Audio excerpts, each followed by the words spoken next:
এর কোনো বিকল্প আগের সরকার কি করছে? আগের সরকার দেয় নাই। কেন দেয় নাই? বারবার যে সরকারগুলো আসছে তারা কি করছে না করছে এটা জাতি জানে। আসলে দেশের উন্নতি করার কোনো সরকার পর্যন্ত আসে না আমার মনে হয়। যদি জাতিকে উন্নতি করার জন্য আসতো প্রত্যেকটা দল এভাবে দেশের বাহিরে অর্থ পাচার করে দেশকে সর্বনাশ করতো না। আর নির্দোষী এই ছাত্রদেরকে এভাবে করতো না। আমাদের ভয় হয় যে এরা নাকি শিক্ষকদের মুখেও গুলি চালায়, এটাই আমাদের এখন ভয় হচ্ছে। আমরা চাই দশম গ্রেড অনতিবিলম্বে দিতে হবে।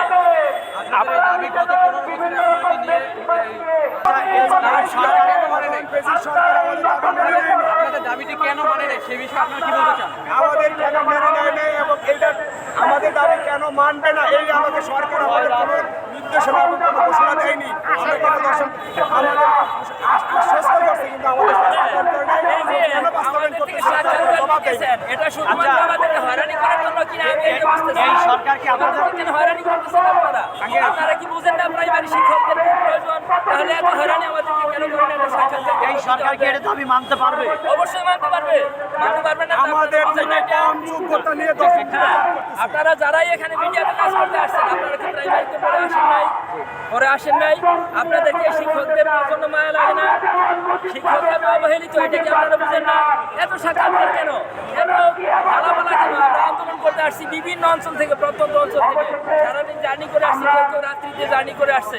এইভাবে বারবার আমাদেরকে সাক্ষাৎকারের মুখোমুখি করা, এটা আমার আর প্রয়োজন নাই ভাই। না, এখন আপনি আপনার কথা বলবেন, আমরা আপনাকে প্রশ্ন করব, স্বাভাবিক বিষয়। তবে একটা বিষয় হলো কি, এখানে আপনি কি মনে করেন যে এইচএসসি পাস করে অনেকে কিন্তু শিক্ষক হয়েছে, এইচএসসি পাস সেটার তো অন্যদের ক্ষেত্রে বৈষম্য করা হবে কিনা? যদি চলে গেছে সেটা আর নাই। না, সেটা তো 2-1 বছর আগে গেছে, এর আগে তো এইচএসসি পাস করে ঢুকতো। হ্যাঁ, এখন নিয়োগযোগ্যতা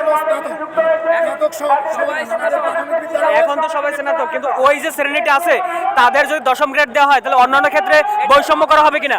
এটা খুব সর্বসংখ্যক, এটা নগণ্য, এটা কোনো ধর্তব্য সংখ্যাই না।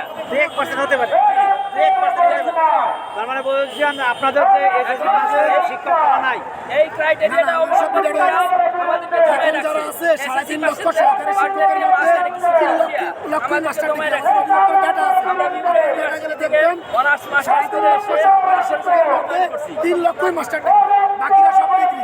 এসএসসি ইন্টার এখন আর নাই, সবই এখন নতুন নিয়োগে যারা ঢুকছে প্রতিটা শিক্ষকই বিভিন্ন পাবলিক বিশ্ববিদ্যালয়ের ছাত্রছাত্রী। ঢাকা বিশ্ববিদ্যালয়, জাহাঙ্গীরনগর বিশ্ববিদ্যালয় সালে ঢুকছেন, আমি ঢুকেছি 2006 সালে। তখন কি এসএসসি ছিল না? না, তখন সরকারি শিক্ষকদের ছিল স্নাতক, আর সরকারি শিক্ষক মহিলা যে তাদের নিয়োগ যোগ্যতা ছিল এসএসসি। তারপরে এসএসসি কোনো নিয়োগ হয়নি, ডিগ্রির নিচে কোনো নিয়োগ নেই। ঠিক আছে, এখন